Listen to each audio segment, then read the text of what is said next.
Welcome back ಸ್ನೇಹಿತರೆ. ಇವತ್ತು ನಾವು Tamil horror suspense thriller movie fourth floor ಸ್ಟೋರಿನ ನೋಡೋಣ. ಇದು ರೀಸೆಂಟ್ ಆಗಿ ರಿಲೀಸ್ ಆಗಿದ್ದು ಮೂವಿ ತುಂಬಾ ಇಂಟ್ರೆಸ್ಟಿಂಗ್ ಆಗಿದೆ. ವಿಡಿಯೋನ ಲಾಸ್ಟ್ ವರೆಗೆ ನೋಡಿ. ಇನ್ನು ಕಥೆಯ ಆರಂಭದಲ್ಲಿ ಚೆನ್ನೈ ಸಿಟಿ ಔಟ್ಸ್ಕರ್ಟ್ಸ್ ನ ತೋರಿಸ್ತಾರೆ. ಇಲ್ಲಿ ಕೆಲವೊಂದು ಅಪಾರ್ಟ್ಮೆಂಟ್ಸ್ ಇರುತ್ತೆ. ಇದರಲ್ಲಿ ರಾಯಲ್ ಟೌನ್ ಎಂಬ ಒಂದು ಅಪಾರ್ಟ್ಮೆಂಟ್ ಕೂಡ ಇರುತ್ತೆ. ಆಗ ಅಲ್ಲಿ ಕೆಲವು ಫಿಲ್ಮ್ ಮೇಕರ್ಸ್ ಬರ್ತಾರೆ. ಇವರಿಗೆ ತಮ್ಮ ಶಾರ್ಟ್ ಫಿಲ್ಮ್ ಗಾಗಿ ಲೊಕೇಶನ್ ಬೇಕಾಗಿರುತ್ತೆ. ಅದಕ್ಕೆ ಇವರು ಅಲ್ಲಿನ ಇನ್ಚಾರ್ಜ್ ಗೆ ಹೋಗಿ ಇಲ್ಲಿ ಒಂದು ವಾರ ಇರೋಕೆ ಪರ್ಮಿಷನ್ ಬೇಕು ಅಂತ ಕೇಳ್ತಾರೆ. ಆಗ ಆತ ಆಯ್ತು, ಆದ್ರೆ 15,000 ಆಗುತ್ತೆ ಅಂತ ಹೇಳ್ತಾನೆ.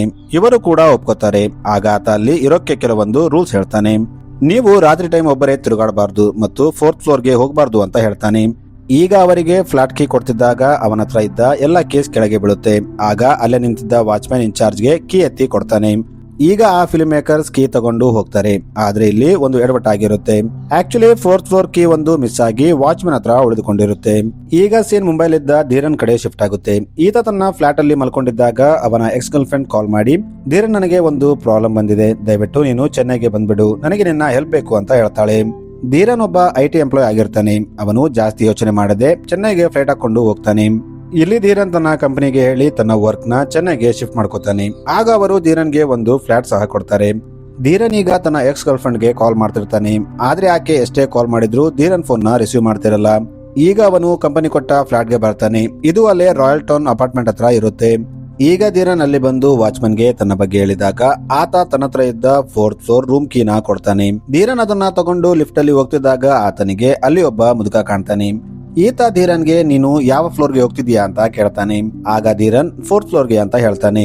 ಅದಕ್ಕೆ ಆ ಮುದುಕ, ನಾನು ಕೂಡ ಅದೇ ಫ್ಲೋರ್ ನಲ್ಲಿ ಇರ್ತೀನಿ, ನಿನ್ನ ಫ್ಲಾಟ್ ನಂಬರ್ ಏನು ಅಂತ ಕೇಳ್ತಾನೆ. ಆಗ ಧೀರನ್ ತನ್ನ ಫ್ಲಾಟ್ ನಂಬರ್ ಹೇಳಿದಾಗ ಅದು ನನ್ನ ಮುಂದಿನ ಫ್ಲಾಟ್, ಬಾ ನಿನಗೆ ತೋರಿಸ್ತೀನಿ ಅಂತ ಹೇಳಿ ಅವನ ಫ್ಲಾಟ್ ಗೆ ಬಿಡ್ತಾನೆ. ಈಗ ಆ ಮುದುಕ ಹೋದಾಗ ಧೀರನ್ ಆ ಫ್ಲಾಟ್ ಓಪನ್ ಮಾಡಿ ನೋಡಿದಾಗ ಅದು ತುಂಬಾ ಗಲೀಜಾಗಿರುತ್ತೆ. ಅಲ್ಲಿ ತುಂಬಾ ದಿನಗಳಿಂದ ಯಾರು ಇರಲ್ಲ. ಆಗ ಧೀರನ್ ಅಲ್ಲಿ ಸ್ವಲ್ಪ ಕ್ಲೀನ್ ಮಾಡ್ಕೊಂಡು ಅವತ್ತು ಅಲ್ಲೇ ಮಲ್ಕೋತಾನೆ. ಧೀರನ್ ಅವತ್ತು ರಾತ್ರಿ ತನ್ನ ಎಕ್ಸ್ ಗರ್ಲ್ ಫ್ರೆಂಡ್ ಅನುಗೆ ಕಾಲ್ ಮಾಡಕ್ಕೆ ತುಂಬಾ ಟ್ರೈ ಮಾಡ್ತಾನೆ. ಎಷ್ಟೇ ಕಾಲ್ ಮಾಡಿದ್ರು ಅನು ಫೋನ್ ರಿಸೀವ್ ಮಾಡ್ತಿರಲ್ಲ. ಈಗ ಮಾರನೇ ದಿನ ಬೆಳಗ್ಗೆ ಶ್ವೇತಾ ಅನ್ನೋ ಹುಡುಗಿನ ತೋರಿಸ್ತಾರೆ. ಈಕೆ ತನ್ನ ಬಾಲ್ಕನಿಯಲ್ಲಿ ನಿಂತು ಹೊರಗೆ ನೋಡ್ತಿದ್ದಾಗ ಅಲ್ಲಿ ಧೀರನ್ ಇರ್ತಾನೆ. ಈತ ಜಾಗಿಂಗ್ ಮಾಡ್ತಾ ಎಕ್ಸರ್ಸೈಸ್ ಮಾಡ್ತಿರ್ತಾನೆ. ಶ್ವೇತಾ ಧೀರನ್ನ ನೋಡಿ ಅವನ ಹತ್ರ ಹೋಗಿ ಅವನನ್ನ ಮಾತಾಡಿಸ್ತಾಳೆ. ಆದ್ರೆ ಧೀರನ್ ಆಕೆನ ಇಗ್ನೋರ್ ಮಾಡಿ ಅಲ್ಲಿಂದ ಹೋಗ್ಬಿಡ್ತಾನೆ. ಆಗ ಶ್ವೇತಾ, ಇವನ್ಯಾರು ನನ್ನನ್ನೇ ಇಗ್ನೋರ್ ಮಾಡ್ತಿದ್ದಾನೆ ಅಂತ ಅನ್ಕೋತಾಳೆ. ಧೀರನ್ ಈಗ ಅಪಾರ್ಟ್ಮೆಂಟ್ ಸುತ್ತ ಜಾಗಿಂಗ್ ಮಾಡ್ತಿದ್ದಾಗ ಆತನಿಗೆ ಅಲ್ಲಿ ತುಂಬಾ ಕಸ ಕಾಣುತ್ತೆ. ಅಲ್ಲಿ ಯಾರೋ ತುಂಬಾ ಚಿಪ್ಸ್ ತಿಂದು ಅಲ್ಲಿ ಪ್ಯಾಕೆಟ್ ನ ಬಿಸಾಕಿರ್ತಾರೆ. ಆಗ ಧೀರನ್ ಒಂದು ಪ್ಯಾಕೆಟ್ ತಗೊಂಡು ನೋಡ್ತಾನೆ. ಅದರ ಡೇಟ್ ಎಕ್ಸ್ಪೈರ್ ಆಗಿರುತ್ತೆ. ಆಗ ಧೀರನ್ ಇಷ್ಟೊಂದು ಚಿಪ್ಸ್ ನ ಯಾರು ತಿಂದಿರಬಹುದು ಅಂತ ಯೋಚನೆ ಮಾಡ್ತಾನೆ. ಈಗ ಧೀರನ್ ಅದನ್ನ ಇಗ್ನೋರ್ ಮಾಡಿ ತನ್ನ ಫ್ಲಾಟ್ ಗೆ ಬಂದಾಗ ಅಲ್ಲಿ ಕೆಲವು ಜನ ನಿಂತು ಮಾತಾಡ್ತಿರ್ತಾರೆ. ಆಗ ಅದರಲ್ಲಿ ನಿನ್ನೆ ಧೀರನ್ಗೆ ಸಿಕ್ಕ ಆ ಮುದುಕ ಕೂಡ ಇರ್ತಾನೆ. ಈತ ಧೀರನ್ನ ಕರೆದು ಅಲ್ಲಿದ್ದವರಿಗೆ ಪರಿಚಯ ಮಾಡಿಸ್ತಾನೆ.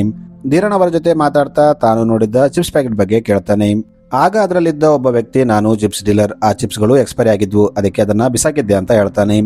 ಈಗ ಧೀರನ್ ಅವರ ಜೊತೆ ಚೆನ್ನಾಗಿ ಪರಿಚಯ ಮಾಡಿಕೊಂಡು ತನ್ನ ಫ್ಲಾಟ್ ಗೆ ವಾಪಸ್ ಹೋಗ್ತಾನೆ. ಇನ್ನೊಂದು ಕಡೆ ಶ್ವೇತಾ ತನ್ನ ಮನೆಯಲ್ಲಿದ್ದಾಗ ಅಲ್ಲಿ ಶ್ವೇತಾ ಎಕ್ಸ್ ಬಾಯ್ ಫ್ರೆಂಡ್ ಬರ್ತಾನೆ.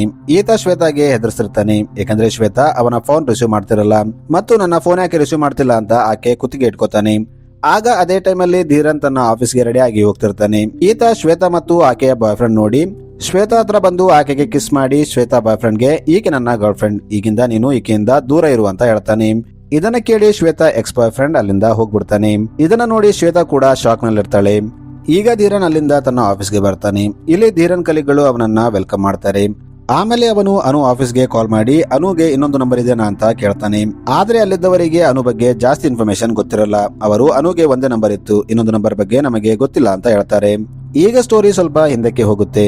ಇಲ್ಲಿ ಧೀರನ್ ಮತ್ತು ಅನು ಒಂದೇ ಆಫೀಸ್ ನಲ್ಲಿ ಕೆಲಸ ಮಾಡ್ತಿರ್ತಾರೆ. ಆಗ ಒಬ್ಬ ವ್ಯಕ್ತಿ ಬಂದು ಅನುಗೆ ಪ್ರಪೋಸ್ ಮಾಡ್ತಾನೆ ಮತ್ತು ನಾನು ನಿನ್ನ ಪ್ರೀತಿಸ್ತಾ ಇದ್ದೀನಿ ಅಂತ ಹೇಳ್ತಾನೆ.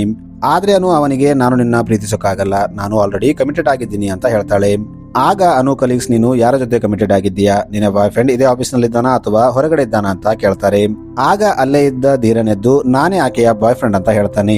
ಈಗ ಸ್ವಲ್ಪ ಹೊತ್ತಾದ್ಮೇಲೆ ಧೀರನ್ ಅನು ಹತ್ರ ಬಂದು, ಸಾರಿ, ನಾನು ಆ ಸಿಚುವೇಶನ್ ನಿಂದ ನಿನ್ನ ಹೊರ ತೆಗೆಯೋಕೆ ಹಾಗೆ ಸುಳ್ಳು ಹೇಳಿದೆ ಅಂತ ಹೇಳ್ತಾನೆ. ಆಗ ಅನು, ಅದು ನನಗೆ ಅರ್ಥ ಆಯ್ತು, ಅದಕ್ಕೆ ನಾನು ಕೂಡ ಸುಮ್ಮನೆ ಇದ್ದೆ ಅಂತ ಹೇಳ್ತಾಳೆ. ಇದೇ ಚಾನ್ಸ್ ಅನ್ಕೊಂಡು ಧೀರನ್ ಅನುನ ಪ್ರಪೋಸ್ ಮಾಡ್ತಾನೆ. ಆದ್ರೆ ಅನು ಮೊದಲು ಒಪ್ಪಲ್ಲ. ಆಗ ಧೀರನ್ ಆಕೆಗೆ ಇಂಪ್ರೆಸ್ ಆಗುವಂತೆ ಮಾತಾಡ್ತಾನೆ ಮತ್ತು ನೀನು ಯಾರನ್ನಾದ್ರೂ ಒಬ್ಬನ ಮದುವೆ ಆಗೇ ಆಗ್ತೀಯಾ, ಸೊ ನನ್ನ ಮೇಲೆ ಟ್ರೈ ಮಾಡು, ನಿನಗೆ ಇಷ್ಟ ಇದ್ರೆ ನಾವಿಬ್ರು ಮದುವೆ ಆಗೋಣ, ಇಲ್ಲಾಂದ್ರೆ ಹಾಗೆ ತಿರುಗೋಣ ಅಂತ ಹೇಳ್ತಾನೆ. ಇದನ್ನ ಕೇಳಿ ಅನುಗೂ ಓಕೆ ಅನಿಸುತ್ತೆ. ಈಗ ಇವರಿಬ್ಬರ ಲವ್ ಜರ್ನಿ ಸ್ಟಾರ್ಟ್ ಆಗುತ್ತೆ. ಇವರು ತುಂಬಾ ಎಂಜಾಯ್ ಮಾಡ್ತಿರ್ತಾರೆ. ಈಗ ಸ್ಟೋರಿ ಮತ್ತೆ ಪ್ರೆಸೆಂಟ್ ಟೈಮ್ಗೆ ಬರುತ್ತೆ. ಇಲ್ಲಿ ಧೀರನ್ ತನ್ನ ರೂಮಲ್ಲಿ ಮಲ್ಕೊಂಡಿದ್ದಾಗ ರಾತ್ರಿ 12 ಗಂಟೆಗೆ ಆತನಿಗೆ ಒಂದು ಕೆಟ್ಟ ಕನಸು ಬೀಳುತ್ತೆ. ಈ ಕನಸಲ್ಲಿ ಆತನಿಗೆ ಯಾರೋ ತನ್ನನ್ನ ಪ್ಲಾಸ್ಟಿಕ್ ಬ್ಯಾಗ್ ಇಂದ ಉಸಿರುಗಟ್ಟಿಸಿ ಸಾಯಿಸೋ ತರ ಅನಿಸ್ತಿರುತ್ತೆ. ಈ ಕನಸು ಧೀರನ್ಗೆ ತುಂಬಾ ರಿಯಲಿಸ್ಟಿಕ್ ಆಗಿ ಅನಿಸ್ತಿರುತ್ತೆ. ಅವನಿಗೆ ಉಸಿರಾಡೋಕೆ ಪ್ರಾಬ್ಲಮ್ ಆಗುತ್ತೆ. ಅವನು ಸಡನ್ ಆಗಿ ಎಚ್ಚರಿಕೆ ಆಗ್ತಾನೆ. ಆಗ ಅದೇ ಟೈಮಲ್ಲಿ ಆ ಮುದುಕ ಮತ್ತೆ ಧೀರನ್ ಹತ್ರ ಬರ್ತಾನೆ. ಈತ ಧೀರನ್ಗೆ ನನ್ನ ಕೆಮ್ಮಿನ ಔಷಧಿ ಮುಗಿದೋಗಿದೆ, ನಿನ್ನ ಹತ್ರ ಇದ್ರೆ ದಯವಿಟ್ಟು ಕೊಡು ಅಂತ ಕೇಳ್ತಾನೆ. ಆಗ ಧೀರನ್ ತನ್ನ ಹತ್ರ ಇದ್ದ ಕೆಮ್ಮಿನ ಔಷಧಿಯನ್ನ ಆತನಿಗೆ ಕೊಡ್ತಾನೆ.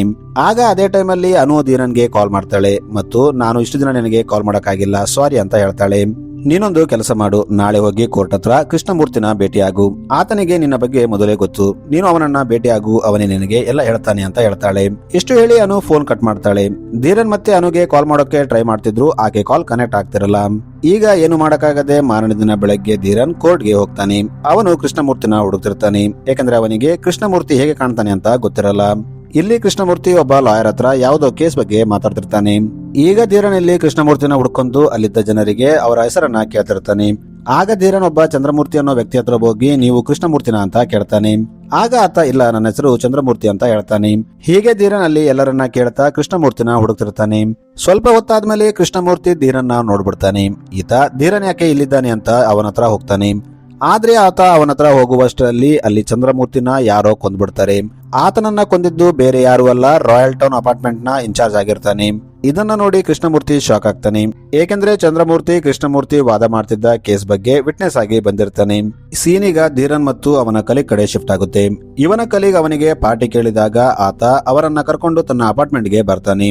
ಇವರು ಲಿಫ್ಟ್ ಅಲ್ಲಿ ಹೋಗ್ತಿದ್ದಾಗ ಅಲ್ಲಿ ಶ್ವೇತಾ ಬರ್ತಾಳೆ. ಶ್ವೇತಾ ಧೀರನ್ ಜೊತೆ ಮಾತಾಡೋಕೆ ಟ್ರೈ ಮಾಡ್ತಾಳೆ, ಆದ್ರೆ ಧೀರನ್ ಆಕೆನ ಇಗ್ನೋರ್ ಮಾಡಿ ಹೋಗ್ಬಿಡ್ತಾನೆ. ಆದ್ರೂ ಶ್ವೇತಾ ಅವನನ್ನ ಫಾಲೋ ಮಾಡ್ಕೊಂಡು ಅವನ ಫ್ಲಾಟ್ ಒಳಗೆ ಬರ್ತಾಳೆ. ಇಲ್ಲಿ ಶ್ವೇತಾ ಧೀರನ್ಗೆ ನೀನು ಬೆಳಗ್ಗೆ ಮಾಡಿದ ಕೆಲಸಕ್ಕೆ ಸಾರಿ ಕೇಳಿಲ್ಲ, ಎಷ್ಟು ಅಹಂಕಾರ ನಿನಗೆ ಅಂತ ಕೇಳ್ತಾಳೆ. ಆದ್ರೆ ಧೀರನ್ ಒಂದು ಮಾತಾಡದೆ ಆಕೆನ ಇಗ್ನೋರ್ ಮಾಡ್ತಿರ್ತಾನೆ. ಇದರಿಂದ ಸಾಕಾಗಿ ಶ್ವೇತಾ ಅಲ್ಲಿಂದ ಹೋಗ್ಬಿಡ್ತಾಳೆ. ಈಗ ಇವರು ಪಾರ್ಟಿ ಮಾಡ್ತಿದ್ದಾಗ ಸ್ವಲ್ಪ ಟೈಮ್ ಆದ್ಮೇಲೆ ಅಲ್ಲಿದ್ದ ಒಬ್ಬ ವ್ಯಕ್ತಿಗೆ ಅಲ್ಲಿ ಏನೋ ವಿಚಿತ್ರವಾದ ನೆರಳು ಕಾಣುತ್ತೆ. ಅದನ್ನ ನೋಡಿ ಆತ ಮೂರ್ಛೆ ಹೋಗ್ತಾನೆ. ಅವನಿಗೆ ಎಚ್ಚರಿಕೆ ಆದಾಗ ಆತ ತನ್ನ ಕಲೀಗ್ಸ್ಗೆ ಅದೆಲ್ಲ ಹೇಳ್ತಾನೆ. ಆದ್ರೆ ಅವರು ನೀನು ಕುಡಿದಿದ್ದು ಜಾಸ್ತಿ ಆಗಿರ್ಬೇಕು, ಅದಕ್ಕೆ ಅಂತ ನೆರಳುಗಳು ಕಾಣ್ತಾ ಇದೆ. ಈಗ ಸ್ವಲ್ಪ ಹೊತ್ತಾದ್ಮೇಲೆ ಅದೇ ಎಂಪ್ಲಾಯ್ ಹೋಗಿ ಬೀರ್ ತರ್ತಿದ್ದಾಗ ದಾರಿಯಲ್ಲಿ ಅವನಿಗೆ ಮತ್ತೆ ಅದೇ ನೆರಳು ಕಾಣುತ್ತೆ. ಆತ ಅದನ್ನ ನೋಡಿ ಭಯಪಟ್ಟು ಧೀರನ್ ಹತ್ರ ಓಡ್ತಾನೆ. ಈಗ ಪಾರ್ಟಿ ಎಲ್ಲ ಮುಗಿದು ಎಲ್ಲಾ ಎಂಪ್ಲಾಯ್ಸ್ ಅಲ್ಲಿಂದ ಹೋದ್ಮೇಲೆ ಧೀರನ್ ಶ್ವೇತಾ ಹತ್ರ ಹೋಗಿ ಸಾರಿ ಕೇಳ್ತಾನೆ. ಆಮೇಲೆ ಅವನು ಹೋಗಿ ಟೆರೆಸ್ ಮೇಲೆ ಕೂತ್ಕೋತಾನೆ. ಇಲ್ಲಿ ಧೀರನ್ ತನ್ನ ಪಾಸ್ಟ್ ಲೈಫ್ ಬಗ್ಗೆ ಯೋಚನೆ ಮಾಡ್ತಾನೆ. ಆಗ ಸ್ಟೋರಿ ಫ್ಲಾಶ್ ಬ್ಯಾಕ್ ಗೆ ಹೋಗುತ್ತೆ. ಇಲ್ಲಿ ಧೀರನ್ ಅನುಗೆ ಒಂದು ಕಾರ್ ಗಿಫ್ಟ್ ಮಾಡ್ತಾನೆ. ಇದನ್ನ ನೋಡಿ ಅನುಗೆ ಇಷ್ಟ ಆಗಲ್ಲ, ಏಕೆಂದ್ರೆ ಅನುಗೆ ಧೀರನ್ ಸುಮ್ನೆ ಫಾಲ್ತು ಖರ್ಚು ಮಾಡ್ತಿದ್ದಾನೆ ಅಂತ ಅನಿಸುತ್ತೆ ಮತ್ತು ಅವನು ತನ್ನ ಜಾಬ್ ಕೂಡ ಬಿಟ್ಟಿರ್ತಾನೆ. ಈಗ ಸ್ಟೋರಿ ಮತ್ತೆ ಪ್ರೆಸೆಂಟ್ ಟೈಮ್ ಗೆ ಬರುತ್ತೆ. ಇಲ್ಲಿ ಧೀರನ್ ತನ್ನ ಟೆರೆಸ್ ಮೇಲೆ ಕೂತಿದ್ದಾಗ ಅಲ್ಲಿ ಶ್ವೇತಾ ಬರ್ತಾಳೆ. ಇವರು ಇಲ್ಲಿ ಡ್ರಿಂಕ್ ಮಾಡ್ತಾ ತಮ್ಮ ಲೈಫ್ ಬಗ್ಗೆ ಮಾತಾಡ್ತಾರೆ. ಈಗ ಮತ್ತೆ ಮಾರನೇ ದಿನ ಧೀರನ್ ಕಲೀಗ್ಸ್ ಎಲ್ಲ ಧೀರನ್ ಫ್ಲಾಟ್ ಗೆ ಬರ್ತಾರೆ. ಇವರು ಇಲ್ಲಿ ಟೈಮ್ ಪಾಸ್ ಮಾಡ್ತಾ ಕೆಲಸ ಮಾಡಬೇಕು ಅಂತ ಬಂದಿರ್ತಾರೆ. ಇವರು ತಮ್ಮ ಕೆಲಸ ಮಾಡ್ತಿದ್ದಾಗ ಇವರಿಗೆ ಶ್ವೇತಾ ಕೂಗೋ ಸೌಂಡ್ ಕೇಳುತ್ತೆ. ಇವರು ತಕ್ಷಣ ಟೆರೆಸ್ ಕಡೆ ಓಡ್ತಾರೆ. ಇಲ್ಲಿ ಬಂದಾಗ ಇಲ್ಲಿ ಒಂದು ದೆವ್ವ ನಿಂತಿರುತ್ತೆ. ಇದನ್ನ ನೋಡಿ ಎಲ್ಲರೂ ಆ ದೆವ್ವಕ್ಕೆ ಹೊಡೆಯೋಕೆ ಹೋಗ್ತಾರೆ, ಏಕೆಂದ್ರೆ ಇದು ಆಕ್ಚುಲಿ ದೆವ್ವ ಆಗಿರಲ್ಲ, ಇವರು ಆ ಫಿಲ್ಮ್ ಮೇಕರ್ಸ್ ಆಗಿರ್ತಾರೆ. ಮೊದಲು ಧೀರನ್ ಫ್ರೆಂಡ್ ಗೆ ಕಂಡ ಆ ಹುಡುಗಿ ಕೂಡ ಆ ಫಿಲ್ಮ್ ಮೇಕರ್ ಟೀಮ್ ನವಲಾಗಿರ್ತಾಳೆ. ಇಲ್ಲಿ ಧೀರನ್ ಕಲೀಗ್ಸ್ ಮತ್ತು ಆ ಫಿಲ್ಮ್ ಮೇಕರ್ಸ್ ಫ್ರೆಂಡ್ ಆಗ್ತಾರೆ. ಈಗ ಸ್ಟೋರಿ ಮತ್ತೆ ಪಾಸ್ಟ್ ಗೆ ಹೋಗುತ್ತೆ. ಇಲ್ಲಿ ಅನು ಧೀರನ್ ಮೇಲೆ ಕೋಪ ಮಾಡ್ತಿರ್ತಾಳೆ, ಏಕೆಂದ್ರೆ ಧೀರನ್ ತಾನು ತಗೊಂಡ ಕಾರ್ನ ಮತ್ತೆ ಮಾರಿರ್ತಾನೆ. ಇದನ್ನ ನೋಡಿ ಅನುಗೆ ಧೀರನ್ ಫಾಲ್ತು ಖರ್ಚುಗಳನ್ನ ತುಂಬಾ ಮಾಡ್ತಾನೆ ಅಂತ ಅನಿಸ್ತಿರುತ್ತೆ, ಏಕೆಂದ್ರೆ ಅವನು ಬೇಕಾಗಿಲ್ಲದ ಸಾಮಾನುಗಳನ್ನ ತಗೊಂಡು EMI ಕಟ್ತಿರ್ತಾನೆ. ಇದರಿಂದ ಇವರ ಜಗಳ ಕೂಡ ಜಾಸ್ತಿಯಾಗಿ ಇವರು ಬ್ರೇಕಪ್ ಮಾಡ್ಕೋತಾರೆ. ಏಕೆಂದ್ರೆ ಅನುಗೆ ತಾನು ಸ್ವಂತ ಮನೆಯನ್ನ ತಗೋಬೇಕು ಅಂತ ಆಸೆ ಇರುತ್ತೆ, ಆದ್ರೆ ಧೀರನ್ ಮಾಡೋ ಖರ್ಚುಗಳಿಂದ ಆಕೆಗೆ ಹಣ ಉಳಿಸೋಕೆ ಆಗ್ತಿರಲ್ಲ. ಈಗ ಸ್ಟೋರಿ ಮತ್ತೆ ಪ್ರೆಸೆಂಟ್ ಟೈಮ್ ಗೆ ಬರುತ್ತೆ. ಧೀರನ್ ರಾತ್ರಿ ಟೈಮ್ ಅಲ್ಲಿ ಮಲ್ಕೊಂಡಿದ್ದಾಗ ಅವನಿಗೆ ಏನೋ ಸೌಂಡ್ ಬರುತ್ತೆ. ಆಗ ಅವನು ಎದ್ದು ಹೊರಗೆ ಹೋಗ್ತಾನೆ. ಇಲ್ಲಿ ಅವನಿಗೆ ಒಬ್ಬ ಹುಚ್ಚ ವ್ಯಕ್ತಿ ಕಾಣ್ತಾನೆ. ಧೀರನ್ ಆತನ ಹತ್ರ ಹೋದಾಗ ಆತ ಧೀರನ್ನ ಮೇಲಿಂದ ಕೆಳಗೆ ದೂಗ್ಬಿಡ್ತಾನೆ. ಈಗ ಧೀರನ್ ಕೆಳಗೆ ಬಿದ್ದಾಗ ಅವನಿಗೆ ಸಡನ್ ಆಗಿ ಎಚ್ಚರಿಕೆ ಆಗುತ್ತೆ, ಅಂದ್ರೆ ಇದು ಕೂಡ ಧೀರನ್ ಕನಸಾಗಿರುತ್ತೆ. ಈಗ ಮಾರನೇ ದಿನ ಧೀರನ್ ತನ್ನ ರೂಮ್ ಅನ್ನ ಚೆಕ್ ಮಾಡ್ತಿದ್ದಾಗ ಅಲ್ಲಿ ಅವನಿಗೆ ಒಂದು ಸೂಟ್ ಕೇಸ್ ಕಾಣುತ್ತೆ. ಅವನು ಅದನ್ನ ಕೆಳಗೆ ಇಳಿಸುತ್ತಿದ್ದಾಗ ಅಲ್ಲಿಂದ ಒಂದು ಫೋಟೋ ಕೆಳಗೆ ಬೀಳುತ್ತೆ. ಧೀರನ್ ಅದನ್ನ ನೋಡಿದಾಗ ಅದರಲ್ಲಿ ಅನು ಇರ್ತಾಳೆ ಮತ್ತು ಆಕೆ ಜೊತೆ ಒಬ್ಬ ಸಣ್ಣ ಹುಡುಗಿ ಇರ್ತಾಳೆ. ಇದನ್ನ ನೋಡಿ ಧೀರನ್ ಹಾಗಾದ್ರೆ ಅನುಗೆ ಮದುವೆ ಆಗಿರ್ಬೋದಾ ಮತ್ತು ಆಕೆಗೆ ಮಕ್ಕಳು ಕೂಡ ಆಗಿರ್ಬೋದಾ ಅಂತ ಯೋಚನೆ ಮಾಡ್ತಾನೆ. ಈಗ ಕೆಳಗೆ ಆ ರಾಯಲ್ ಟೌನ್ ಅಪಾರ್ಟ್ಮೆಂಟ್ ನ ಇನ್ಚಾರ್ಜ್ ಬರ್ತಾನೆ. ಈತ ವಾಚ್ಮನ್ ಗೆ ಈಗ ಇಲ್ಲಿ ಟೋಟಲ್ ಆಗಿ ಎಷ್ಟು ಜನ ಇರ್ತಾರೆ ಅಂತ ಕೇಳ್ತಾನೆ. ಆಗ ವಾಚ್ಮ್ಯಾನ್ ಎಲ್ಲರ ಬಗ್ಗೆ ಹೇಳ್ತಾನೆ ಮತ್ತು ತಾನು ಧೀರನ್ ಗೆ 4th ಫ್ಲೋರ್ ನಲ್ಲಿ ರೂಮ್ ಕೊಟ್ಟಿದ್ದಾನೆ ಅಂತ ಹೇಳ್ತಾನೆ. ಇದನ್ನ ಕೇಳಿ ಇನ್ಚಾರ್ಜ್ ಆ 4th ಫ್ಲೋರ್ ನಲ್ಲಿ ಯಾರಿಗೂ ರೂಮ್ ಕೊಡಬೇಡ ಅಂತ ಹೇಳಿದ್ನಲ್ಲ ಅಂತ ಸೆಟ್ ಮಾಡ್ತಾನೆ. ಆಗ ವಾಚ್ಮ್ಯಾನ್ ಅರೆ ಸರ್, ನೀವೇ ತಾನೇ ರೂಮ್ ಕೀ ಕೊಟ್ಟು ಹೋಗಿದ್ದು, ಅದಕ್ಕೆ ನಾನು ಕೊಟ್ಟೆ ಅಂತ ಹೇಳ್ತಾನೆ. ಇನ್ನೊಂದು ಕಡೆ ಧೀರನ್ ತನಗೆ ಸಿಕ್ಕ ಫೋಟೋ ತಗೊಂಡು ಆ ಮುದುಕನ ಹತ್ರ ಹೋಗ್ತಾನೆ ಮತ್ತು ಈಕೆನ ನೀವು ನೋಡಿದ್ದೀರಾ ಅಂತ ಕೇಳ್ತಾನೆ. ಆಗ ಮುದುಕ ಆಕೆ ನೀನು ಇದ್ದ ಅದೇ ಫ್ಲಾಟ್ ನಲ್ಲಿ ಇರ್ತಿದ್ಲು, ಈಕೆ ಹೆಸರು ಅನು ಅಂತ ಹೇಳ್ತಾನೆ. ಇವರು ಮಾತಾಡ್ತಿದ್ದಾಗ ಅಲ್ಲಿ ಅದೇ ಇನ್ಚಾರ್ಜ್ ಬರ್ತಾನೆ. ಈತ ಧೀರನ್ಗೆ ನೀನು ತಕ್ಷಣ ಈ ಫ್ಲಾಟ್ ನ ಖಾಲಿ ಮಾಡಿ ಬೇರೆ ಫ್ಲೋರ್ಗೆ ಶಿಫ್ಟ್ ಆಗು ಅಂತ ಹೇಳ್ತಾನೆ. ಮತ್ತು ಆತ ಧೀರನ್ ಕೈಯಲ್ಲಿದ್ದ ಫೋಟೋನ ಬಿಸಾಕ್ತಾನೆ. ಆಗ ಧೀರನ್ಗೆ ಕೋಪ ಬರುತ್ತೆ. ಅವನು ಆ ಇನ್ಚಾರ್ಜ್ಗೆ ಹೊಡಿತಾನೆ. ಈಗ ಇಲ್ಲಿ ಫೈಟ್ ಆಗುತ್ತೆ. ಇನ್ಚಾರ್ಜ್ ಮತ್ತು ಅವನ ರೌಡಿಗಳು ಧೀರನ್ಗೆ ತುಂಬಾ ಹೊಡಿತಾರೆ. ಇದನ್ನ ನೋಡಿ ಆ ಫ್ಲೋರ್ ನಲ್ಲಿದ್ದ ಎಲ್ಲರೂ ಆ ರೌಡಿಗಳ ಜೊತೆ ಫೈಟ್ ಮಾಡ್ತಾರೆ. ಆದ್ರೆ ಅವರು ಒಂದೊಂದಾಗಿ ಎಲ್ಲರನ್ನ ಮುಗಿಸ್ತಾ ಹೋಗ್ತಾರೆ. ಇದರಿಂದ ಧೀರನ್ಗೆ ಸಪೋರ್ಟ್ ಮಾಡಿದ ಎಲ್ಲರೂ ಸತ್ತೋಗ್ತಾರೆ. ಈಗ ಧೀರನ್ನ ಅವರು ಅಲ್ಲಿಂದ ಹೊರಗೆ ಬಿಸಾಕ್ತಾರೆ. ಧೀರನ್ ಮೂರ್ಛೆ ಹೋಗ್ತಾನೆ. ಅವನಿಗೆ ಎಚ್ಚರಿಕೆ ಆದಾಗ ಅವನು 4th ಫ್ಲೋರ್ಗೆ ಹೋಗ್ತಾನೆ ಮತ್ತು ತಾನು ಯಾರನ್ನ ಕಾಪಾಡೋಕೆ ಆಗ್ಲಿಲ್ಲ ಅಂತ ಚಿಂತೆ ಪಡ್ತಾನೆ. ಆಗ ಅಲ್ಲಿ ಶ್ವೇತಾ ಮತ್ತು ಧೀರನ್ ಫ್ರೆಂಡ್ಸ್ ಬರ್ತಾರೆ. ಇವರು ಧೀರನ್ಗೆ ಏನಾಯ್ತು ಅಂತ ಕೇಳ್ತಾರೆ. ಆಗ ಆತ ತನ್ನ ಜೊತೆ ನಡೆದ ಎಲ್ಲಾ ಘಟನೆ ಹೇಳ್ತಾನೆ. ಆಗ ಅವರು ಆ ಫ್ಲಾಟ್ಗೆ ಹೋಗಿ ನೋಡಿದಾಗ ಅಲ್ಲಿ ಯಾರು ಇರಲ್ಲ, ಅಲ್ಲಿ ಯಾವ ಬಾಡಿ ಕೂಡ ಇರಲ್ಲ. ಇದನ್ನ ನೋಡಿ ಧೀರನ್ಗೆ ಏನು ಅರ್ಥವಾಗಲ್ಲ. ಆಗ ಶ್ವೇತಾ ಈ ಫ್ಲೋರ್ ಅಲ್ಲಿ ಯಾರು ಇರಲ್ಲ, ಇಲ್ಲಿ ನೀನೊಬ್ಬನೇ ಇರ್ತೀಯಾ ಅಂತ ಹೇಳ್ತಾಳೆ. ಆಗ ಅಲ್ಲಿ ಶಾರ್ಟ್ ಫಿಲ್ಮ್ ತೆಗಿತಿದ್ದ ಆ ಟೀಮ್ ಬರುತ್ತೆ. ಇವರು ಧೀರನ್ ಆ ಇನ್ಚಾರ್ಜ್ ಮತ್ತು ಅವರ ರೌಡಿಗಳ ಜೊತೆ ಫೈಟ್ ಮಾಡ್ತಿದ್ದಾಗ ವಿಡಿಯೋ ರೆಕಾರ್ಡ್ ಮಾಡಿರ್ತಾರೆ. ಇಲ್ಲಿ ಧೀರನ್ ವಿಡಿಯೋ ನೋಡಿದಾಗ ಅಲ್ಲಿ ಧೀರನ್ ಬಿಟ್ರೆ ಯಾರು ಇರಲ್ಲ, ಅವನೊಬ್ಬನೇ ಆ ರೌಡಿಗಳನ್ನ ಹೊಡಿತಿರ್ತಾನೆ. ಆಗ ಆ ಫಿಲ್ಮ್ ಮೇಕರ್ಸ್ ನಿನಗೆ ಎಲ್ಯೂಷನೇಷನ್ ಆಗಿರ್ಬೇಕು, ನೀನು ಒಳ್ಳೆ ಡಾಕ್ಟರ್ಗೆ ತೋರಿಸು, ಇಲ್ಲಾಂದ್ರೆ ಇದು ಮುಂದೆ ದೊಡ್ಡದಾಗುತ್ತೆ ಅಂತ ಹೇಳ್ತಾನೆ. ಮತ್ತು ಸಾಧ್ಯವಾದ್ರೆ ಈ ಫ್ಲೋರ್ ನ ಖಾಲಿ ಮಾಡ್ಬಿಡು ಅಂತ ಹೇಳ್ತಾನೆ. ಆದ್ರೆ ಧೀರನ್ ಆ ಫ್ಲಾಟ್ ನ ಖಾಲಿ ಮಾಡೋಕೆ ರೆಡಿ ಇರಲ್ಲ. ಅವನು ಅವರಿಗೆ ಇಲ್ಲಿ ಅನು ತನ್ನ ಮಗಳ ಜೊತೆ ಇರ್ತಿದ್ಲು, ಆಕೆ ಏನಾದ್ಲು, ಎಲ್ಲಿ ಹೋದ್ಲು, ಆಕೆ ಜೊತೆ ಏನಾಯ್ತು ಮತ್ತು ನನಗೆ ಕಂಡ ಆ ವ್ಯಕ್ತಿಗಳು ಯಾರು ಅಂತ ನಾನು ಕಂಡುಹಿಡಿತೀನಿ ಅಂತ ಹೇಳ್ತಾನೆ. ಈಗ ಅದೇ ದಿನ ರಾತ್ರಿ ಆ ಇನ್ಚಾರ್ಜ್ ತನ್ನ ಬಾಸ್ ಹತ್ರ ಹೋಗ್ತಾನೆ. ಈತ ಕೂಡ ದೊಡ್ಡ ರೌಡಿ ಆಗಿರ್ತಾನೆ. ಈತನ ಹೆಸರು ವಿಶ್ವನಾಥ್ ಆಗಿರುತ್ತೆ. ಇನ್ಚಾರ್ಜ್ ಆತನಿಗೆ ಸರ್ ನೀವು ಕೇಳಿದ್ರಲ್ಲ ಅಪಾರ್ಟ್ಮೆಂಟ್ ನ ಬೆಳೆಸೋಕೆ ಇಂಜಿನಿಯರ್ ಬೇಕಂತ, ಆತ ನಾಳೆ ಬರ್ತಾನೆ ಅಂತ ಹೇಳ್ತಾನೆ. ಈಗ ಮಾರನೇ ದಿನ ಬೆಳಗ್ಗೆ ಧೀರನ್ ವಾಚ್ಮನ್ ಹತ್ರ ಹೋಗಿ ಅನು ಬಗ್ಗೆ ಕೇಳ್ತಾನೆ. ಆದ್ರೆ ಆತ ಸರ್ ನಾನು ಇಲ್ಲಿ 1 ತಿಂಗಳಿಂದ ಕೆಲಸ ಮಾಡ್ತಿದ್ದೀನಿ, ನನಗೆ ಈ ಅಪಾರ್ಟ್ಮೆಂಟ್ ನಲ್ಲಿದ್ದವರ ಬಗ್ಗೆ ಏನೂ ಗೊತ್ತಿಲ್ಲ, ನೀವು ಹಳೆ ವಾಚ್ಮನ್ ನ ಕೇಳಿ, ಅವನಿಗೆ ಗೊತ್ತಿರಬೇಕು ಅಂತ ಹೇಳ್ತಾನೆ. ಈಗ ಧೀರನ್ ಹಳೆ ವಾಚ್ಮನ್ ನ ಹುಡ್ಕೊಂಡು ಹೋಗ್ತಾನೆ ಮತ್ತು ಆತನಿಗೆ ಅನು ಬಗ್ಗೆ ಕೇಳ್ತಾನೆ. ಆದ್ರೆ ಆತ ಕೂಡ ಸರ್ ನನಗೆ ಯಾರ ಬಗ್ಗೆ ಗೊತ್ತಿಲ್ಲ, ನಾನು ಅಲ್ಲಿ ಜಾಸ್ತಿ ದಿನ ಕೆಲಸ ಮಾಡಿಲ್ಲ ಅಂತ ಹೇಳ್ತಾನೆ. ಮತ್ತು ನಾನು ಅಲ್ಲಿ ಕೆಲಸ ಮಾಡ್ತಿದ್ದಾಗ ನನಗೆ ಕೆಟ್ಟ ಕನಸೆಲ್ಲ ಬೀಳ್ತಿತ್ತು, ಅದಕ್ಕೆ ನನಗೆ ಅಲ್ಲಿ ಜಾಸ್ತಿ ದಿನ ಕೆಲಸ ಮಾಡೋಕೆ ಆಗ್ಲಿಲ್ಲ, ಅದಕ್ಕೆ ನಾನು ಅಲ್ಲಿ ಕೆಲಸ ಬಿಟ್ಬಿಟ್ಟೆ ಅಂತ ಹೇಳ್ತಾನೆ. ಅದಕ್ಕೆ ಧೀರನ್ ಈಗ ಮತ್ತೆ ಆ ಇನ್ಚಾರ್ಜ್ ಹತ್ರ ಹೋಗ್ತಾನೆ ಮತ್ತು ಆತನಿಗೆ ನಾನು ಆ ಫ್ಲಾಟ್ ನ ಖಾಲಿ ಮಾಡ್ಬಿಡ್ತೀನಿ, ನಿಮಗೆ ಅನು ಬಗ್ಗೆ ಏನಾದ್ರೂ ಗೊತ್ತಿದೆನಾ ಅಂತ ಕೇಳ್ತಾನೆ. ಆದ್ರೆ ಆತ ನನಗೆ ಅನು ಬಗ್ಗೆ ಏನು ಗೊತ್ತಿಲ್ಲ, ನನಗೆ ಆ ಬಿಲ್ಡಿಂಗ್ ಡಿಮಾಲಿಷ್ ಮಾಡೋ ಕೆಲಸ ಕೊಟ್ಟಿದ್ದಾರೆ, ನಾನು ಆ ಬಿಲ್ಡಿಂಗ್ ನ ಬೆಳೆಸಿ ಮತ್ತೆ ರೀಕನ್ಸ್ಟ್ರಕ್ಷನ್ ಮಾಡಬೇಕು, ಅದಕ್ಕೆ ನಿನಗೆ ಇನ್ನೊಂದ್ಸಲ ರಿಕ್ವೆಸ್ಟ್ ಮಾಡ್ತೀನಿ, ದಯವಿಟ್ಟು ಆ ಬಿಲ್ಡಿಂಗ್ ನ ಬಿಟ್ಟು ಹೋಗ್ಬಿಡು ಅಂತ ಹೇಳ್ತಾನೆ. ಈಗ ಧೀರನ್ ಆಫೀಸ್ಗೆ ಬಂದಾಗ ಅವನಿಗೆ ಫಾರಿನ್ ನ ಮಾರ್ಕ್ ಅನ್ನೋ ವ್ಯಕ್ತಿ ಬಗ್ಗೆ ಗೊತ್ತಾಗುತ್ತೆ. ಅದಕ್ಕೆ ಅವನು minister of foreign affairs of Denmark ಹತ್ರ ಹೋಗಿ ಮಾರ್ಕ್ ಬಗ್ಗೆ ಎನ್ಕ್ವೈರಿ ಮಾಡ್ತಾನೆ. ಇಲ್ಲಿ ಅವನಿಗೆ ಮಾರ್ಕ್ ಇಂಡಿಯಾಗೆ ಬಂದಿದ್ದ, ಆದ್ರೆ ಇಂಡಿಯಾ ಬಿಟ್ಟು ಅವನು ಮತ್ತೆ ವಾಪಸ್ ಹೋಗಿಲ್ಲ ಅಂತ ಗೊತ್ತಾಗುತ್ತೆ. ಧೀರನ್ ಅಲ್ಲಿಂದ ಹೊರಗೆ ಬಂದು ಟೀ ಕುಡಿತಿದ್ದಾಗ ಅಲ್ಲಿ ಒಬ್ಬ ಕಣಿ ಹೇಳೋ ವ್ಯಕ್ತಿ ಬರ್ತಾನೆ. ಈತ ಧೀರನ್ಗೆ ನೀನು ಹುಡುಕ್ತಿದ್ದ ವ್ಯಕ್ತಿಗಳ ಇನ್ಫಾರ್ಮೇಶನ್ ನಿನಗೆ ಆದಷ್ಟು ಬೇಗ ಸಿಗುತ್ತೆ ಅಂತ ಹೇಳ್ತಾನೆ. ಆ ವ್ಯಕ್ತಿ ಅಲ್ಲಿಂದ ಹೋದಾಗ ಗಾಳಿಯಲ್ಲಿ ತೇಲ್ಕೊಂಡು ಒಂದು ನ್ಯೂಸ್ ಪೇಪರ್ ಬಂದು ಮಾರ್ಕ್ ಮುಖಕ್ಕೆ ಬಡಿಯುತ್ತೆ. ಅವನು ಅದನ್ನ ಓದಿದಾಗ ಅದರಲ್ಲಿ ರಾಯಲ್ ಟೌನ್ ಅಪಾರ್ಟ್ಮೆಂಟ್ ನಲ್ಲಿ ತುಂಬಾ ಘಟನೆಗಳು ನಡೀತಾ ಇದೆ ಅಂತ ಬರೆದಿರುತ್ತೆ. ಇದನ್ನ ನೋಡಿ ಧೀರನ್ ಶಾಕ್ ಆಗ್ತಾನೆ.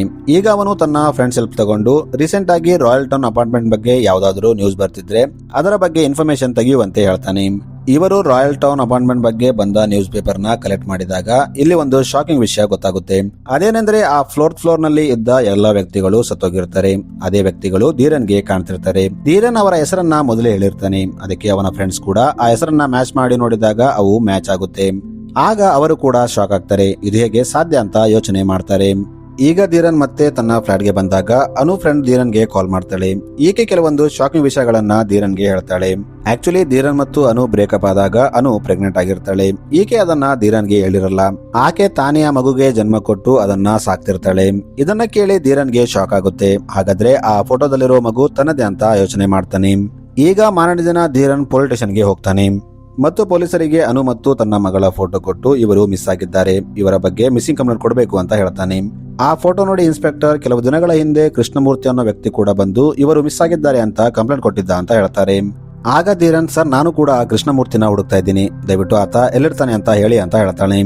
ಆಗ ಇನ್ಸ್ಪೆಕ್ಟರ್ ನೀನು ಮೊದಲು ನಿನ್ನ ಕಂಪ್ಲೇಂಟ್ ಕೊಡು, ಆಮೇಲೆ ಆ ಕೃಷ್ಣಮೂರ್ತಿಯನ್ನ ಹುಡುಕುವಂತೆ ಅಂತ ಹೇಳ್ತಾನೆ.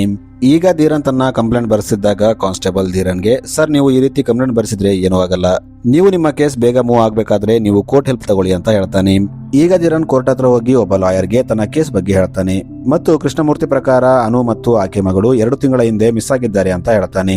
ಈಗ ಧೀರನ್ ಮತ್ತೆ ತನ್ನ ಫ್ಲಾಟ್ಗೆ ಬಂದಾಗ ಅಲ್ಲಿ ಅವನಿಗೆ ಒಂದು ಲೆಟರ್ ಸಿಗುತ್ತೆ. ಇದು ಅನುಗಾಗಿ ಬಂದಿರುತ್ತೆ. ಆ ಲೆಟರ್ ನೋಡಿ ಧೀರನ್ ಶಾಕ್ ಆಗ್ತಾನೆ. ಆಗ ಅವನಿಗೆ ಡೌಟ್ ಬಂದು ಅವನು ಅದೇ ಫ್ಲೋರ್ ನಲ್ಲಿದ್ದ ಬೇರೆ ವ್ಯಕ್ತಿಗಳ ಪೋಸ್ಟ್ ಬಾಕ್ಸ್ ನ ಚೆಕ್ ಮಾಡ್ತಾನೆ. ಆಗ ಅವರಿಗೆಲ್ಲ ಕೂಡ ಲೆಟರ್ಸ್ ಬಂದಿರುತ್ತೆ. ಇದನ್ನ ನೋಡಿ ಧೀರನ್ ತಾನೇ ಇನ್ವೆಸ್ಟಿಗೇಷನ್ ಮಾಡಬೇಕು ಅಂತ ಡಿಸೈಡ್ ಮಾಡ್ತಾನೆ. ಆಕ್ಚುಲಿ ಆ ಎಲ್ಲ ಸತ್ತ ವ್ಯಕ್ತಿಗಳ ಅಕೌಂಟ್ ಈಗಲೂ ಆಕ್ಟಿವ್ ಆಗಿರುತ್ತೆ.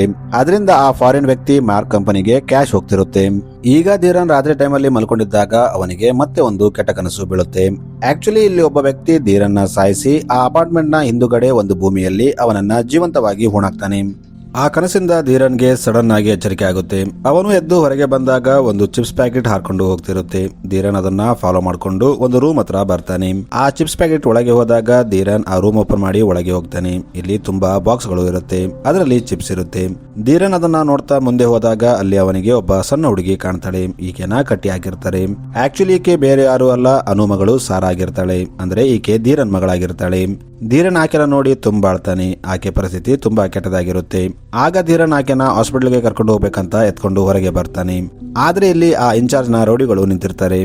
ಏಕೆಂದ್ರೆ ಅವರಿಗೆ ಧೀರನ್ ಸತ್ತ ವ್ಯಕ್ತಿಗಳ ಇನ್ವೆಸ್ಟಿಗೇಷನ್ ಮಾಡ್ತಿದ್ದಾನೆ ಅಂತ ಗೊತ್ತಾಗಿರುತ್ತೆ. ಅದಕ್ಕಾಗಿ ಅವರು ಧೀರನ್ ತಡೆಯೋಕೆ ಬಂದಿರ್ತಾರೆ. ಈಗ ಧೀರನ್ ಅವರಿಂದ ತಪ್ಪಿಸ್ಕೊಂಡು ಶ್ವೇತಾ ಹೆಲ್ಪ್ ನಿಂದ ಆಕೆನ ಹಾಸ್ಪಿಟಲ್ಗೆ ಕರ್ಕೊಂಡು ಬರ್ತಾನೆ. ಇಲ್ಲಿ ಡಾಕ್ಟರ್ ಧೀರನ್ಗೆ ಸಾರಾಗೆ ಫುಡ್ ಪಾಯ್ಸನಿಂಗ್ ಆಗಿದೆ. ಆ ರೂಮಲ್ಲಿ ತುಂಬಾ ಚಿಪ್ಸ್ ಇದ್ದವು. ಅದಕ್ಕೆ ಆಕೆ ಅದನ್ನೇ ತಿಂದು ಬದುಕಿದ್ದಾಳೆ. ಏಕೆಂದ್ರೆ ಸಾರಾ ಇದ್ದ ರೂಮಲ್ಲಿ ಬರೀ ಚಿಪ್ಸ್ ಪ್ಯಾಕೆಟ್ ಇರುತ್ತೆ. ಆಕೆ ಅದನ್ನ ತಿಂದು ಬದುಕಿರ್ತಾಳೆ. ಇದರಿಂದ ಆಕೆಗೆ ಫುಡ್ ಪಾಯ್ಸನಿಂಗ್ ಆಗಿರುತ್ತೆ. ಇಲ್ಲಿ ಡಾಕ್ಟರ್ ಇನ್ನೊಂದು ವಿಷಯ ಹೇಳ್ತಾಳೆ. ಆಕ್ಚುಲಿ ಸಾರಾಗೆ ಮಾತಾಡೋಕೆ ಬರ್ತಿರಲ್ಲ, ಆದ್ರೆ ಮುಂದೆ ಆಕೆಗೆ ಥೆರಪಿ ಕೊಟ್ರೆ ಆಕೆ ಮಾತಾಡೋದನ್ನ ಕಲಿತಾಳೆ ಅಂತ ಹೇಳ್ತಾಳೆ. ಈಗ ಧೀರನ್ ಸಾರಾನ ತುಂಬಾ ಚೆನ್ನಾಗಿ ಕೇರ್ ಮಾಡ್ತಿರ್ತಾನೆ. ಇಲ್ಲಿ ಧೀರನ್ಗೆ ಇನ್ನೊಂದು ವಿಷಯ ಗೊತ್ತಾಗುತ್ತೆ. ಅದೇನೆಂದರೆ ಅನು ಸಾರಾಗೆ ಧೀರನ್ ನಿಮ್ಮ ತಂದೆ ಅಂತ ಮೊದಲೇ ಅವನ ಫೋಟೋ ತೋರಿಸಿ ಹೇಳಿರ್ತಾಳೆ. ಇಲ್ಲಿ ಸಾರಾ ಧೀರನ್ಗೆ ಅಪ್ಪ ಅಂತ ಕರೀತಾಳೆ. ಇದನ್ನ ನೋಡಿ ಧೀರನ್ ತುಂಬಾ ಎಮೋಷನಲ್ ಆಗ್ತಾನೆ. ಇನ್ನೊಂದು ಕಡೆ ಆ ರೌಡಿಗಳು ಧೀರನ್ ಮನೆ ಒಳಗೆ ಹೋಗಿ ಅಲ್ಲಿ ಅವನು ಮಾಡಿದ ಇನ್ವೆಸ್ಟಿಗೇಷನ್ ನ ನೋಡ್ತಾನೆ. ಇಲ್ಲಿ ಆ ರೌಡಿ ಇನ್ಚಾರ್ಜ್ಗೆ ಧೀರನ್ ಇಷ್ಟೆಲ್ಲ ಮಾಡ್ತಿದ್ರು, ನೀವೇನು ಮಾಡ್ತಿದ್ದೀರಾ ಅಂತ ಅವರಿಗೆ ಬೈತಾನೆ. ಈಗ ಮಾರನೇ ದಿನ ಕೃಷ್ಣಮೂರ್ತಿ ಧೀರನ್ಗೆ ಕಾಲ್ ಮಾಡಿ ಒಂದು ಪ್ಲೇಸ್ಗೆ ಕರೀತಾನೆ. ಈತ ಅನು ಅಂಕಲ್ ಆಗಿರ್ತಾನೆ. ಧೀರನ್ ಕೃಷ್ಣಮೂರ್ತಿ ಹತ್ರ ಹೋದಾಗ ಕೃಷ್ಣಮೂರ್ತಿ ಧೀರನ್ಗೆ ಕೆಲವೊಂದು ಫ್ಯಾಕ್ಟ್ಸ್ ನ ಹೇಳ್ತಾನೆ. ಆಕ್ಚುಲಿ ಅವನಿಗೆ ತನ್ನ ಒಂದು ಸ್ವಂತ ಮನೆ ತಗೋಬೇಕಂತ ತುಂಬಾ ಆಸೆ ಇತ್ತು. ಅದಕ್ಕೆ ನಾನೇ ಆಕೆಗೆ ಆ ಫ್ಲಾಟ್ ನ ಸಜೆಸ್ಟ್ ಮಾಡಿದ್ದೆ. ಆಗ ಆಕೆ ತನ್ನ ಸೇವಿಂಗ್ಸ್ ಎಲ್ಲ ಯೂಸ್ ಮಾಡಿ ಆ ಫ್ಲಾಟ್ ನ ತಗೊಂಡಿದ್ಲು. ಆದ್ರೆ ಅವರು ಆ ಫ್ಲಾಟ್ ನ ಅನು ಹೆಸರಿಗೆ ಮಾಡಲಿಲ್ಲ. ಆಗ ನಾವು ಮಾರ್ಕ್ ಕಂಪನಿಗೆ ಹೋಗಿ ಎನ್ಕ್ವೈರಿ ಮಾಡಿದ್ವಿ. ಆದ್ರೆ ಅಲ್ಲಿಂದನೂ ನಮಗೆ ಯಾವ ರೆಸ್ಪಾನ್ಸ್ ಬರಲಿಲ್ಲ. ಇದರಿಂದ ನಾನು ನನ್ನ ಇನ್ಫ್ಲೂಯೆನ್ಸ್ ಉಪಯೋಗಿಸಿ ಇದರ ಹಿಂದೆ ಯಾರಿದ್ದಾರೆ ಅಂತ ತಿಳ್ಕೊಳಕ್ಕೆ ಟ್ರೈ ಮಾಡಿದೆ. ಆಗ ನನಗೆ ಒಂದು ಶಾಕಿಂಗ್ ವಿಷಯ ಗೊತ್ತಾಯ್ತು ಅಂತ ಹೇಳ್ತಾನೆ. ಆಗ ಧೀರನ್ ಇದರ ಹಿಂದೆ ಯಾರಿದ್ದಾರೆ ಅಂತ ಕೇಳ್ತಾನೆ. ಆಗ ಕೃಷ್ಣಮೂರ್ತಿ ಯಾರ ಹೆಸರಂತ ಹೇಳಿ, ಇದರ ಹಿಂದೆ ದೊಡ್ಡ ದೊಡ್ಡ ಪೊಲಿಟಿಷಿಯನ್ ರೌಡಿಗಳಿದ್ದಾರೆ. ಆ ಪೂರ್ತಿ ಅಪಾರ್ಟ್ಮೆಂಟ್ ಕೇವಲ ಇಬ್ಬರು ವ್ಯಕ್ತಿಗಳ ಹೆಸರಿಗೆ ರಿಜಿಸ್ಟರ್ ಆಗಿದೆ. ಆಕ್ಚುಲಿ ಆ ಅಪಾರ್ಟ್ಮೆಂಟ್ ಇರುವ ಪೂರ್ತಿ ಏರಿಯಾನ ಗವರ್ಮೆಂಟ್ ಸೆಕೆಂಡ್ ಕ್ಯಾಪಿಟಲ್ ಅಂತ ಡಿಸೈಡ್ ಮಾಡಿದೆ. ಇದು ಮಾರ್ಕ್ ಮತ್ತು ಆ ರೌಡಿ ಶೀಟರ್ಗೆ ಗೊತ್ತಾದಾಗ ಅವರು ಅಲ್ಲಿ ಒಂದು ಅಪಾರ್ಟ್ಮೆಂಟ್ ನ ಕಟ್ಟಿದ್ರು. ಮತ್ತು ಮುಂದೆ ಹೋಗಿ ಅಲ್ಲಿ ಒಂದು ಗವರ್ಮೆಂಟ್ ಪ್ರಾಜೆಕ್ಟ್ ಬಂದಾಗ ಅದನ್ನ ಗವರ್ಮೆಂಟ್ ಗೆ ಮಾರಿದ್ರೆ ತುಂಬಾ ಹಣ ಸಿಗುತ್ತೆ ಅಂತ ಅವರು ಡಿಸೈಡ್ ಮಾಡಿದ್ರು. ಆಗ ಅವರು ಫ್ಲಾಟ್ ತಗೊಂಡ ಜನರಿಗೆ ಮೋಸ ಮಾಡಿ ಅವರ ಹೆಸರಿಗೆ ರಿಜಿಸ್ಟರ್ ಮಾಡಲಿಲ್ಲ. ಏಕೆಂದ್ರೆ ಮುಂದೆ ಗವರ್ಮೆಂಟ್ ಪ್ರಾಜೆಕ್ಟ್ ಬಂದು ಅಲ್ಲಿ ಜಾಗ ಕೇಳಿದಾಗ ಅವರು ಅದನ್ನ ಗವರ್ಮೆಂಟ್ ಗೆ ಮಾಡಿದ್ರೆ ತುಂಬಾ ಹಣ ಮಾಡಬಹುದು ಮತ್ತು ಆ ಜನರಿಗೆ ಫ್ಲಾಟ್ ರಿಜಿಸ್ಟ್ರೇಷನ್ ಮಾಡಿ ಕೊಡ್ಲಿಲ್ಲ ಅಂದ್ರೆ ಆ ಹಣ ಕೂಡ ನಮಗೆ ಬರುತ್ತೆ ಅಂತ ಅವರು ಆಸೆ ಪಟ್ರು. ಮತ್ತು ಅವರು ಆ ಅಪಾರ್ಟ್ಮೆಂಟ್ ನಲ್ಲಿದ್ದ ಜನರನ್ನ ಹೆದರಿಸಿ ಅಲ್ಲಿಂದ ಖಾಲಿ ಮಾಡಿಸಿದ್ರು. ಆದ್ರೆ ಯಾರು ಅದನ್ನ ಖಾಲಿ ಮಾಡಲು ಒಪ್ಪಲಿಲ್ವೋ ಅಂತವರನ್ನ ಸಾಯಿಸ್ಬಿಟ್ರು ಅಂತ ಹೇಳ್ತಾನೆ. ಮತ್ತು ಅದಕ್ಕೆ ಸಂಬಂಧಿಸಿದ ಎಲ್ಲಾ ಎವಿಡೆನ್ಸ್ ಮಾರ್ಕ್ ಆಫೀಸ್ ನಲ್ಲಿರುತ್ತೆ. ನೀನು ಆ ಎವಿಡೆನ್ಸ್ ನ ಕಲೆಕ್ಟ್ ಮಾಡಿದ್ರೆ ನಾವು ಕೋರ್ಟ್ ಅಲ್ಲಿ ಸಾಬೀತ್ ಮಾಡಬಹುದು ಅಂತ ಹೇಳ್ತಾನೆ. ಈಗ ರಾತ್ರಿ ಆದಾಗ ಧೀರನ್ ಮಾರ್ಕ್ ಕಂಪನಿಗೆ ಹೋಗಿ ತನಗೆ ಬೇಕಾಗಿದ್ದ ಎಲ್ಲಾ ಡಾಟಾನ ಕಲೆಕ್ಟ್ ಮಾಡ್ಕೋತಾನೆ. ಇನ್ನೊಂದು ಕಡೆ ಕೃಷ್ಣಮೂರ್ತಿ ಒಬ್ಬ ವ್ಯಕ್ತಿ ಹತ್ರ ಹೋಗಿ ಕೋರ್ಟ್ಗೆ ಬಂದು ಸಾಕ್ಷಿ ಹೇಳುವಂತೆ ಕನ್ವಿನ್ಸ್ ಮಾಡ್ತಿರ್ತಾನೆ. ಆ ವ್ಯಕ್ತಿ ಕೂಡ ಒಪ್ಕೋತಾನೆ. ಈಗ ಆ ವ್ಯಕ್ತಿ ಅಲ್ಲಿಂದ ಹೋದಾಗ ರೌಡಿ ಶೀಟರ್ ಕಡೆಯ ಒಬ್ಬ ರೌಡಿ ಬಂದು ಕೃಷ್ಣಮೂರ್ತಿನ ಸಾಯಿಸ್ಬಿಡ್ತಾನೆ. ಈಗ ಅದೇ ದಿನ ರಾತ್ರಿ 12 ಗಂಟೆ ಆದಾಗ ಸಾರಾ ಟೆರೆಸ್ ಮೇಲೆ ಹೋಗಿ ಏನು ಗೀಸ್ತಿರ್ತಾಳೆ. ಧೀರನ್ ಆಕೆನ ಹುಡ್ಕೊಂಡು ಆಕೆ ಹತ್ರ ಬಂದಾಗ ಆಕೆ ಗೋಡೆ ಮೇಲೆ ಒಂದು ಡ್ರಾಯಿಂಗ್ ಮಾಡಿರ್ತಾಳೆ. ಅದು ಸ್ಮಶಾನದ ಡ್ರಾಯಿಂಗ್ ಆಗಿರುತ್ತೆ ಮತ್ತು ಅದರ ಕೆಳಗೆ ಅಮ್ಮ ಅಂತ ಬರೆದಿರ್ತಾಳೆ. ಅದನ್ನ ನೋಡಿ ಧೀರನ್ಗೆ ಏನೋ ಅರ್ಥವಾಗುತ್ತೆ. ಅವನು ಮಾರನೇ ದಿನ ಬೆಳಗ್ಗೆ ಕೋರ್ಟ್ ಹೆಲ್ಪ್ ನಿಂದ ಸಾರಾ ಹೇಳಿದ ಜಾಗದಲ್ಲಿ ತೋಡಿಸ್ತಾನೆ. ಆಗ ಅಲ್ಲಿ ಅವನಿಗೆ ಅನು ಡೆಡ್ ಬಾಡಿ ಸಿಗುತ್ತೆ. ಅಂದ್ರೆ ಅದು ಸ್ಕೆಲೆಟನ್ ಆಗಿರುತ್ತೆ. ಈಗ ಮಾರನೇ ದಿನ ಧೀರನ್ ಕೋರ್ಟ್ ಹತ್ರ ಬಂದಾಗ ಅವನನ್ನ ಮೀಡಿಯಾದವರು ಮಾತಾಡಿಸ್ತಾರೆ. ಆಗ ಧೀರನ್ ಅವರಿಗೆ ನನ್ನ ಹತ್ರ ಒಂದು ದೊಡ್ಡ ಸ್ಕ್ಯಾಮ್ ಬಗ್ಗೆ ಡೀಟೇಲ್ಸ್ ಇದೆ, ಅದನ್ನ ನಾನು ಕೋರ್ಟ್ ಮುಂದೆ ಇಡ್ತೀನಿ ಅಂತ ಹೇಳ್ತಾನೆ. ಇದನ್ನ ನ್ಯೂಸ್ ನಲ್ಲಿ ನೋಡಿ ಆ ರೌಡಿ ಶೀಟರ್ ಧೀರನ್ಗೆ ಕಾಲ್ ಮಾಡಿ ಅಪಾರ್ಟ್ಮೆಂಟ್ ಹತ್ರ ಕರೀತಾನೆ. ಧೀರನ್ ಅಲ್ಲಿ ಬಂದಾಗ ಅಲ್ಲಿ ಮಾರ್ಕ್ ಇರ್ತಾನೆ. ಈತ ಸಾರಾನ ಗನ್ ಪಾಯಿಂಟ್ ನಲ್ಲಿ ತಗೊಂಡಿರ್ತಾನೆ. ಇಲ್ಲಿ ಶ್ವೇತಾ ಕೂಡ ಇರ್ತಾಳೆ. ಆದ್ರೆ ಧೀರನ್ ಅವರಿಂದ ಭಯಪಡದೆ ಅವರ ಜೊತೆ ಫೈಟ್ ಮಾಡ್ತಾನೆ. ಈತ ಫೈಟ್ ಮಾಡ್ತಿದ್ದಾಗ ಸಾರಾ ಮತ್ತು ಶ್ವೇತಾ ಅಲ್ಲಿಂದ ಓಡೋಗ್ತಾರೆ. ಆದ್ರೆ ಆ ರೌಡಿಗಳು ತುಂಬಾ ಜನ ಇರ್ತಾರೆ. ಇವರು ಧೀರನ್ನ ಹಿಡಿದು ಒಂದು ಕುರ್ಚಿಗೆ ಕಟ್ಟಾಕ್ತಾರೆ ಮತ್ತು ಆ ರೌಡಿ ಶೀಟರ್ ಧೀರನ್ಗೆ ಅನುನ ತಾನು ಹೇಗೆ ಕೊಂದೆ ಅಂತ ಹೇಳ್ತಿರ್ತಾನೆ. ಈಗ ರಾತ್ರಿ 12 ಗಂಟೆ ಆದಾಗ ಅನು ಆತ್ಮ ಧೀರನ್ನ ಆ ರೌಡಿಗಳಿಂದ ಕಾಪಾಡ್ತಿರ್ತಾಳೆ. ಇಲ್ಲಿ ಇನ್ನೊಂದು ವಿಷಯ ಗೊತ್ತಾಗುತ್ತೆ. ಅದೇನೆಂದರೆ ಆ ರೌಡಿ ಶೀಟರ್ಸ್ ಆ ಬಿಲ್ಡಿಂಗ್ ನಲ್ಲಿ ಬಾಂಬ್ ನ ಫಿಕ್ಸ್ ಮಾಡಿರ್ತಾರೆ. ಏಕೆಂದ್ರೆ ಅವರು ಅದನ್ನ ಡಿಮಾಲಿಷ್ ಮಾಡಬೇಕು ಅಂತ ಅನ್ಕೊಂಡಿರ್ತಾರೆ. ಧೀರನ್ ಅವರಿಂದ ತಪ್ಪಿಸಿಕೊಂಡು ಸಾರಾ ಮತ್ತು ಶ್ವೇತನ ಹುಡುಕ್ತಿರ್ತಾನೆ. ಇನ್ನೊಂದು ಕಡೆ ಅನು ಆತ್ಮ ಆ ರೌಡಿಗಳನ್ನ ಟ್ರ್ಯಾಪ್ ಮಾಡಿ ಒಂದು ರೂಮ್ ಅಲ್ಲಿ ಲಾಕ್ ಮಾಡುತ್ತೆ. ಈಗ ಧೀರನ್, ಶ್ವೇತಾ ಮತ್ತು ಸಾರಾನ ಅಲ್ಲಿಂದ ಕರ್ಕೊಂಡು ಬಿಲ್ಡಿಂಗ್ ಇಂದ ಹೊರಗೆ ಬರ್ತಾನೆ. ಈಗ ಬಾಂಬ್ ಬ್ಲಾಸ್ಟ್ ಆಗಿ ಆ ಬಿಲ್ಡಿಂಗ್ ಅಲ್ಲೇ ಕೊಲಾಪ್ಸ್ ಆಗುತ್ತೆ. ಈಗ ಆ ರೌಡಿಗಳೆಲ್ಲ ಅಲ್ಲೇ ಸಿಕ್ಕಾಕೊಂಡು ಸತ್ತೋಗ್ತಾರೆ. ಸೊ ಮೂವಿ ಇಲ್ಲಿಗೆ ಎಂಡ್ ಆಗುತ್ತೆ. Thanks for watching.